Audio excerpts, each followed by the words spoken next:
किंवा आता हेमंतवाणी येत असताना, सीमाताई येत असताना अनेकांचे आत्तापर्यंत फोन चालू होते. अरे अभिजित कुठे चालला, अरे अभिजित का जातोय, अरे अभिजित आपण बसू, मार्ग काढू. अरे कधी मार्ग काढू?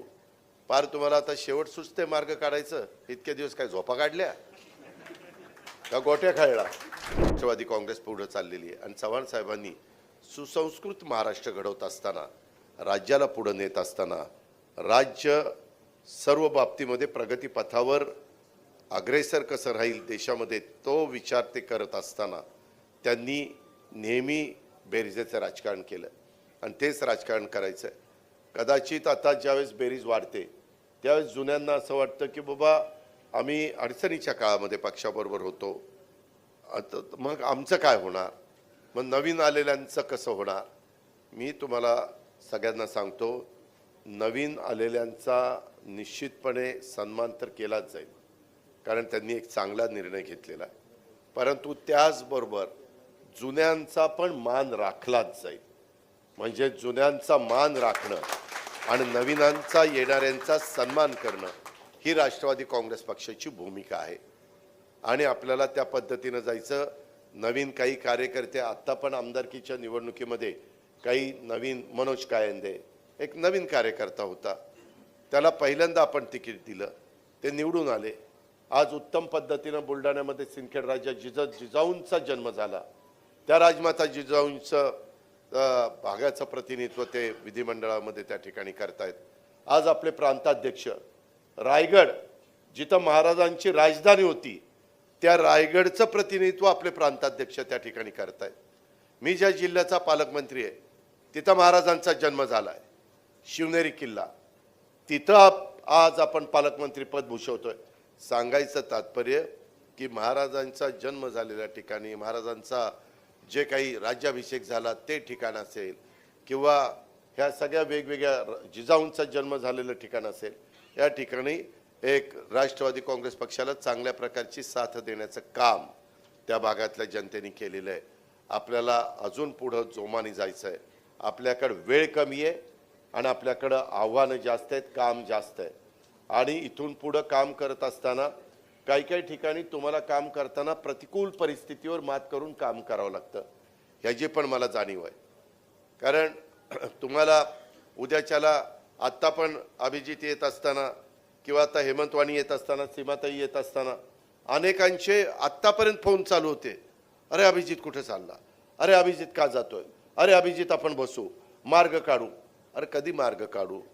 पार तुम्हाला आता शेवट सुचते मार्ग काढायचं. इतके दिवस काय झोपा काढल्या का गोट्या खायला? हे जे काही आहे ना, ह्याला काही अर्थ नसतो.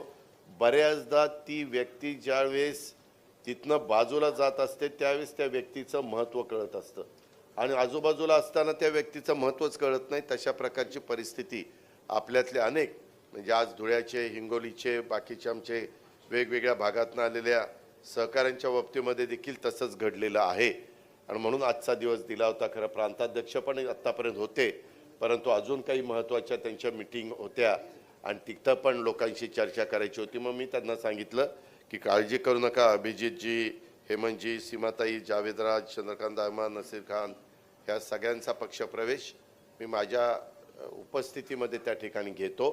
तुम्ही ते काम करा, कारण आता सगळ्यांना सत्तेचं विकेंद्रीकरण जसं म्हणतात तसं आपल्या पक्षामध्ये देखील विकेंद्रीकरण करून काही कामं ही सूरजने बघावी लागतील, काही कामं शिवाजीरावनी बघावी लागतील, काही आनंदने बघावी लागतील, काही नजीबने बघावी लागतील, काही मला बघावी लागेल, काही वेगवेगळे मंत्री आहेत त्यांना बघावी लागतील, काही वेगवेगळे पदाधिकारी आहेत त्यांना बघावे लागतील. असं आज सभासद नोंदणीचा कार्यक्रम बाबांनो खूप महत्त्वाचा आहे. आपण आता सभासद नोंदणीचा कार्यक्रम घेतलेला आहे. मध्ये 2 दिवसाचं शिबिर काही लोकांचं आपण शिर्डीला घेतलं, पुढेही आपल्याला शिबिरं घ्यायची. उद्याचा अर्थसंकल्प राज्य सरकारचा सादर केल्यानंतर मला ह्या अर्थसंकल्पाच्या निमित्तानं राज्याची आर्थिक शिस्त पण लावायची. त्या संदर्भामध्ये आर्थिक घडी ही नेहमी ह्या राज्याची चांगली राहिलेली आहे. ही परंपरा पूर्वीपासून चालत आलेली आहे.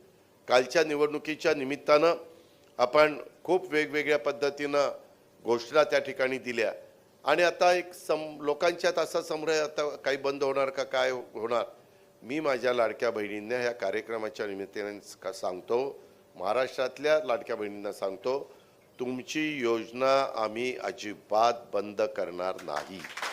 फक्त जे लाभार्थी खऱ्या अर्थाने त्या लाडक्या बहीण योजनेमध्ये मोडतात त्याच लाभार्थ्यांनी तो लाभ घ्यावा, एवढी माफक अपेक्षा माझ्यासारख्या कार्यकर्त्याची आहे. कारण सरकार चालवायचं असतं ते गरिबांना गरिबीतनं बाहेर काढण्याच्या करता, त्यांना पण इतरांच्या बरोबरीनं आणता आलं नाही तरी सन्मानाने त्यांना जगता आलं पाहिजे, त्यांना मान सन्मान मिळाला पाहिजे, त्यांना त्या ठिकाणी सुरक्षितता वाटली पाहिजे, त्याचं कायदा सुव्यवस्था चांगली ठेवली गेली पाहिजे. त्यांच्यावर कुठल्याही परिस्थितीत मी कुठंतरी एकटी आहे आणि माझ्यावर कुठंतरी अन्याय होतोय, मला कुठंतरी एक भीती आहे, अशा प्रकारची भावना ही माझ्या लाडक्या बहिणीच्या मनात, माझ्या मुलीच्या मनात पण येता कामा नये, माझ्या महिलेच्याही मनात येता कामा नये. आणि त्याच पद्धतीनं संख्येने कमी असणारा वर्ग तो जरी असला तरी तो महाराष्ट्रात राहतोय, त्यांनाही कुठल्याही प्रकारची अडचण ही येऊन देता कामा नये, हे कटाक्षाने आमचा सगळ्यांचा प्रयत्न राहिलेला आणि राष्ट्रवादी काँग्रेस पक्ष त्याच भूमिकेतनं पुढे जाण्याचं काम करतोय. ही पण बाब आपण सगळ्यांनी ह्या निमित्तानं लक्षामध्ये घ्यावी.